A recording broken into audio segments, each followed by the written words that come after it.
Hello everybody and welcome back to Dr. Ghost Games.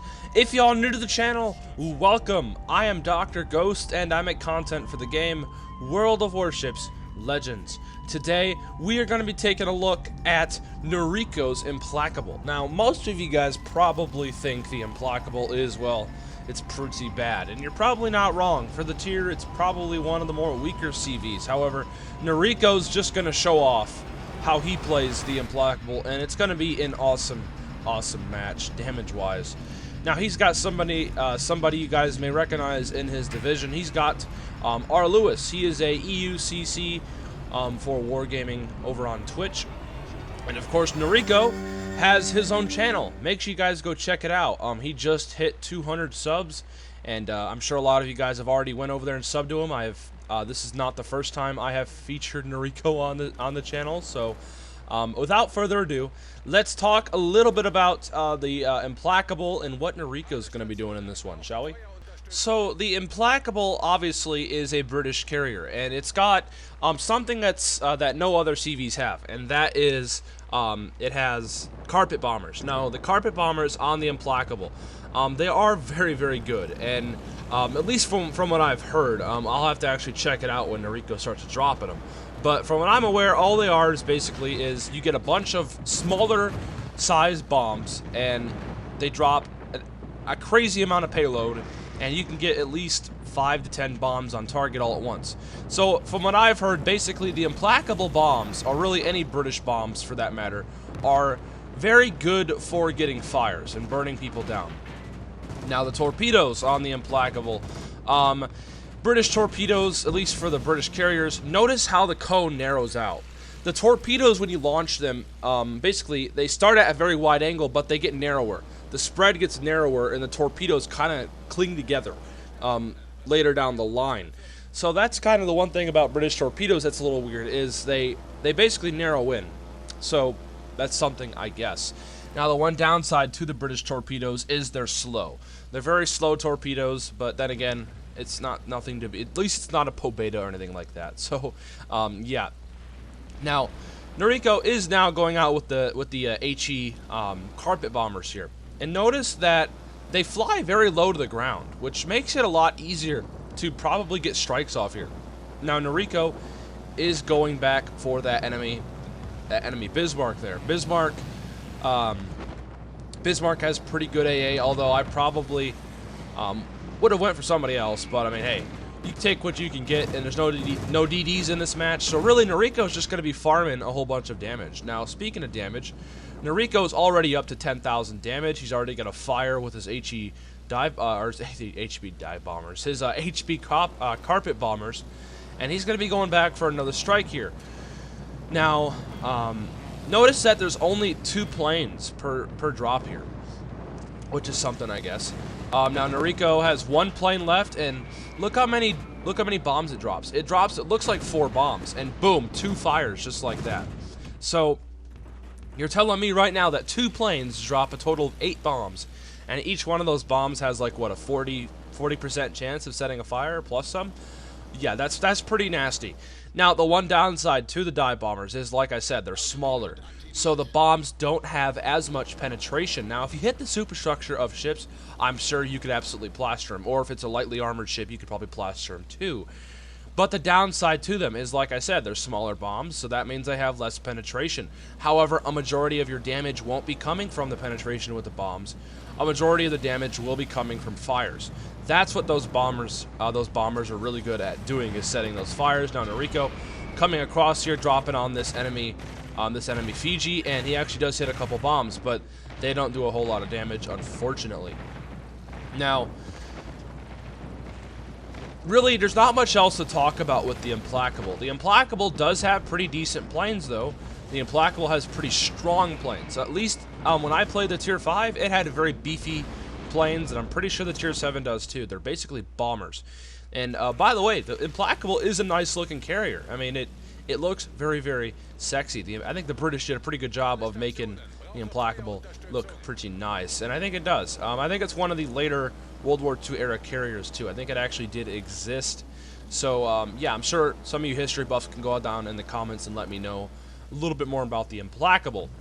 Now, Nariko's up to 31,000 damage, and really, all Nariko's been doing this game is farming damage, which that's all he can do. There's no destroyers left on the enemy team at all. There's no destroyers in this match. So really, the only thing Nariko has to do as a carrier for his job is to spot and, of course, just provide support for his team. Take out enemy ships basically the best he can here and farm damage.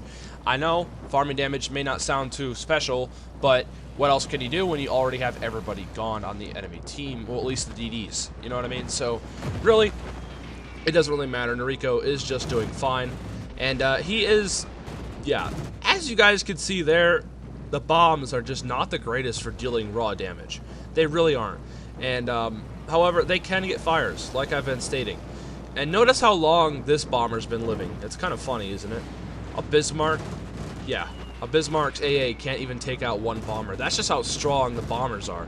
It makes me believe that they have a tough HP pool just because of that reason. I mean, the bombers stay alive for a while.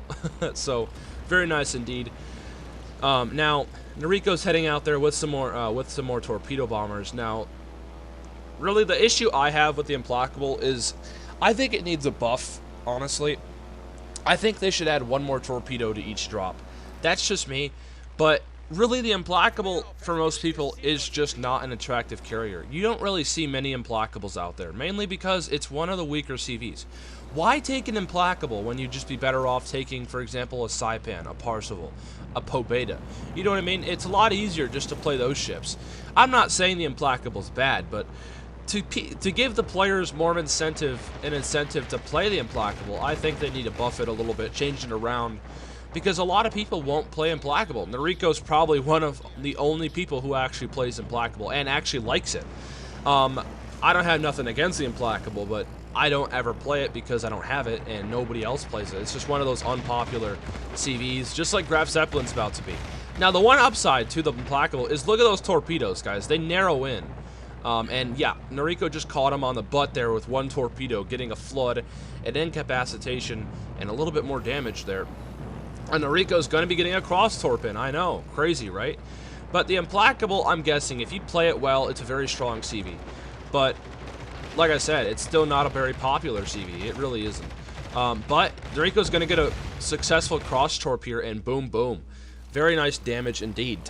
Basically 10,000 damage with his torpedoes. Not too shabby. Now, Nariko is up to 70,000 damage. I mean, that's pretty impressive for an Implacable so far, but that's not going to be it in this game. Nariko's going to have a very high damage game in the Implacable just because he's been able to farm these guys for the past 10 to 15 minutes. And yeah, Nariko's going to have a good time in this one, that's for sure. But the one thing I want to point out, guys, is the Implacable, from what I'm seeing, it looks like a good CV. It really does. And the dive bombers, the HE carpet bombers, they are pretty good too. They're good at getting fires. So maybe invest your time into maybe looking at the Implacable a bit more, guys. Maybe we've all been judging it too much. Who knows, right?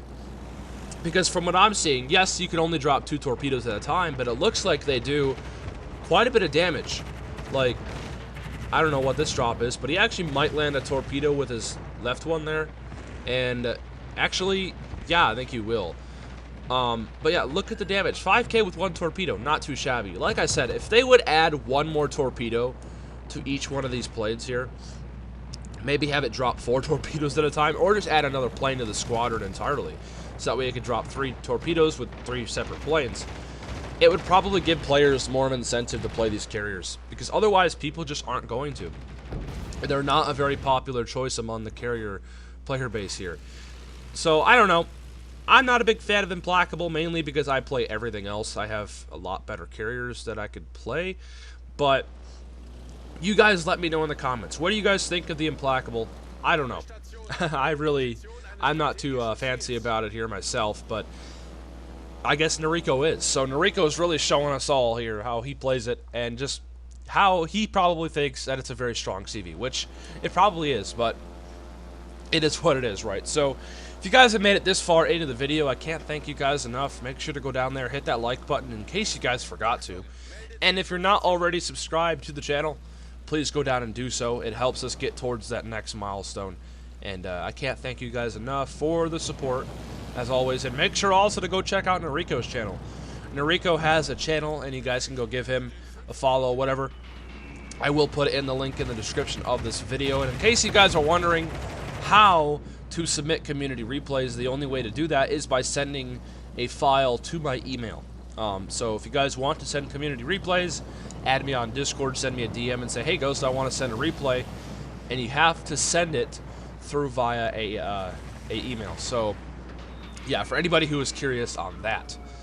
Now Nariko gets some pretty good bomb hits here. He's up to 92,000 damage. Like I said, Implacable's probably not a bad CV, but it's an unpopular CV, and that's kind of the issue with it. It's unpopular mainly because I really don't know why. It's just not attractive enough. But from what Nariko's been doing this game, it does look pretty impressive. I'm not going to lie with you guys. The carpet bombers, a lot of bombs, lots of HE, and the torpedoes. The torpedoes look very interesting as well. I mean, you're getting 2 drops, and they narrow in, which is very nice indeed. But basically, guys, that is going to be about it for this one. I'm going to keep like kind of fast forwarding just a little bit to parts where Nariko drops his payload on people, just to save us a little bit of time here. So we will be right back. Alrighty, so Nariko is coming in with his torpedo bombers on this enemy Kaga, it looks like. And yeah, those are going to probably smack him, hopefully. He might get 1, maybe 2. We will have to see. It looks pretty decent. Unfortunately, only 1 torpedo will make it. But not too bad. And he just lost his entire squadron there. RIP. But yeah, so on to the next part here. Alrighty. So yeah, Nariko is going to be pre-dropping here. Notice that the only ship left is that enemy carrier. Now the pre-drop is lasting a while. That's surprising. But nonetheless, yeah, Nariko is going to come in here with a strike and hopefully smack this Kaga. Now, notice the Kaga's fighters are still circling.